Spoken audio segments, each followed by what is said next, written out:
believed could be the most useful for our department. And there were three that had the highest number. One was on authentic resources, and the other one was on strategies for improving professional oral proficiency.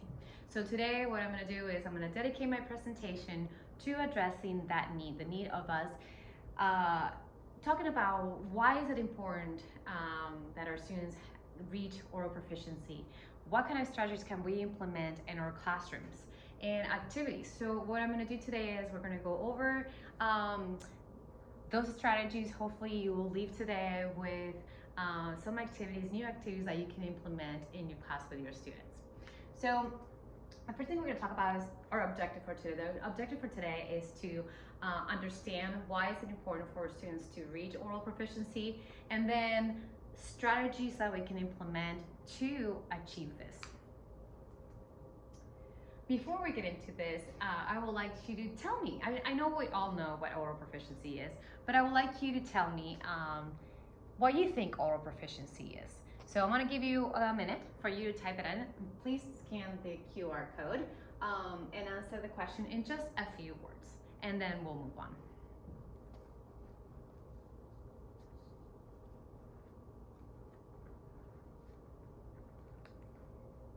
Okay, I'm gonna just look on my computer.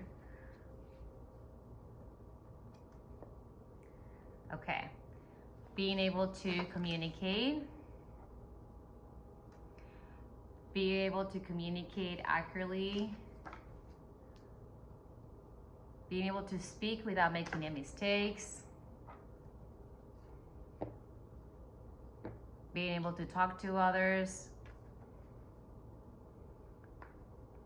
being able to talk to others fluently. Okay.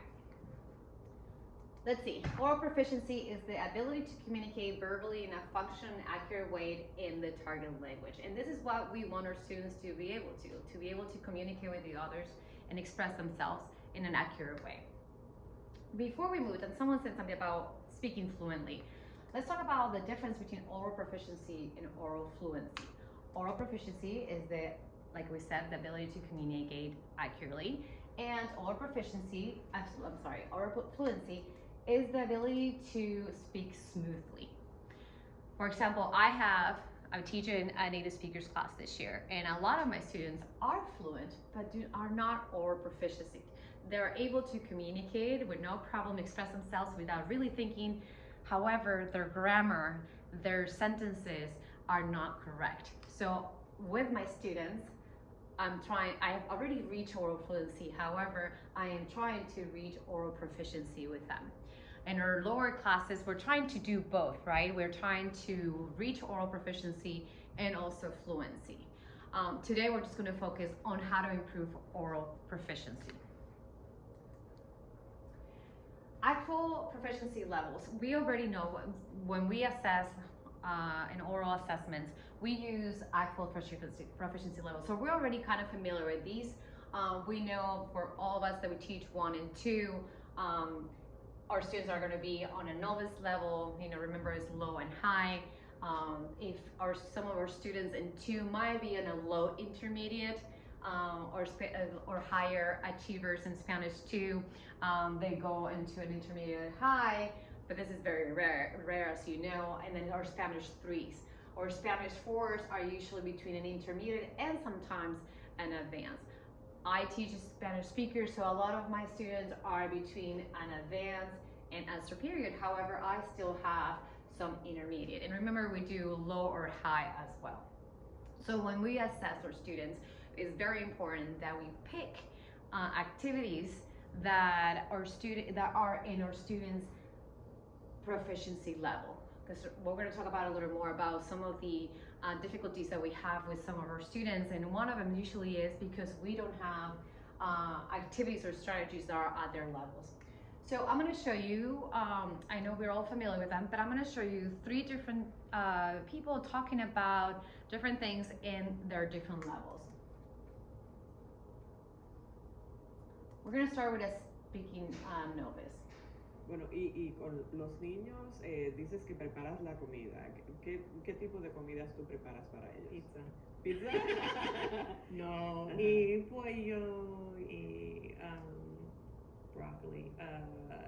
y ensalada y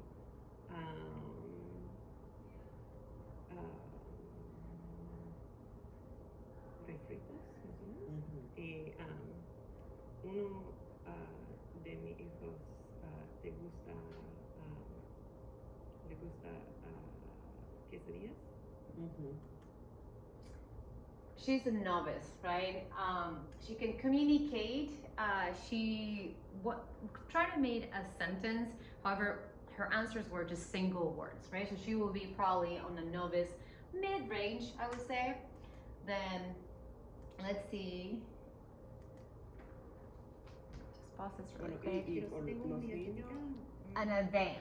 Me levanto temprano, entre las 6 y las 7 de la mañana, y yo tengo que tomar mi cafelito en mi café, tranquilo, escribiendo, leyendo, hablando con algunos amigos antes de empezar mi día.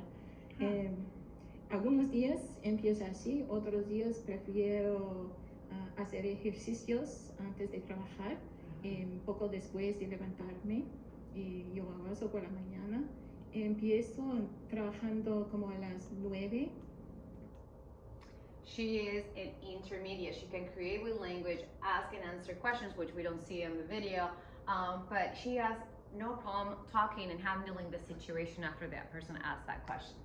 And then superior, which we don't really see with our students. We have some native speakers that just moved from Los their home nuevos country. créditos que van a otorgar el FMI y la Comisión Europea, para mí es una deuda ilegítima, porque no hay autonomía de la voluntad del país. El país está bajo el chantaje de los mercados. Notice his vocabulary is very high. I would say he's on a superior. He can support an opinion, hypothesis, discuss topics, and his vocabulary is very high. So this is just a reminder for us to have in mind always these different proficiency levels when we're designing lessons and finding the appropriate strategies to help our students when they come across different activities. Now we're going to talk about why is student proficiency important for our students. Well, first of all, it allows for effective communication. One of the main reasons why students take a language is to be able to communicate with others, correct? And we want to achieve oral proficiency so they're able to communicate. Then also real life applications. We want to reach oral proficiency so our students can talk to native speakers and be involved in real life situations. For example, going to a restaurant and asking for food, traveling, asking for directions. It foments cultural awareness. By learning the language, our students are also exposed to the culture, and this way they can learn cultural norms, social norms, nonverbal cues, just by being able to communicate with other speakers, native speakers. Academic success. Students that are orally proficient are able to participate more in class. They're able to engage in discussions and talks and group activities, which will encourage them to get better grades.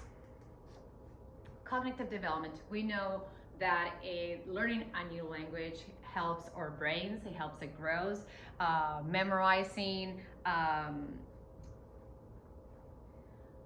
helps us improve our cognitive skills. Personal growth. When a student is able to communicate with others, it builds self-confidence. When a student gets good grades, does well in the class because he's able to participate, able to contribute to the class, it helps them build self-esteem and confidence. How can improving their oral proficiency help you as a teacher? Again, because building this oral proficiency not only helps the students, it also helps you. Increases in student engagement. A lot of our students in the last few years are completely disengaged. So if they're able to talk to others, communicate with others, express themselves, it will help you engage them in the class by choosing the right activities where the students get involved and they're able to participate actively. There will be an increase in student engagement. classroom management. If the students engage, the students communicating, the student listens to your rules, the students knows what you're saying, it will be more manageable for you to have all the students be in a positive environment where everyone's working. Positive classroom environment.